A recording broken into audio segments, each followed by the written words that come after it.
தம்பி chocolate boy எப்படி இருக்கீங்க? எலிமினேட் ஆகி வெளியில் போன கண்டஸ்டன்ட் எல்லாருமே ஒவ்வொருத்தராக ரீஎன்ட்ரி கொடுக்குறாங்க பிக் பாஸ் வீட்டில். இப்போ உங்களுக்கு குதூகலமாக இருக்குமே.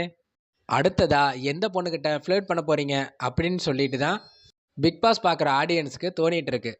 இவரோட இந்த ப்ளே பாய் தனத்தை தான் ரீஎன்ட்ரி கொடுத்த சஞ்சனா வச்சு செஞ்சுருந்தாங்க. பிக் பாஸ் வீட்டில் நீ என்ன பண்ணிட்டு இருக்க தெரியுமா?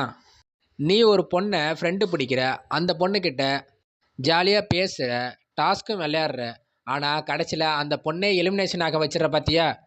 இது ஒரு பொண்ணோட நின்றுருந்தா கூட பரவாயில்ல, ஆனால் ரெண்டாவது பொண்ணுக்கிட்டேயும் இதே வேலையை பார்த்தியா?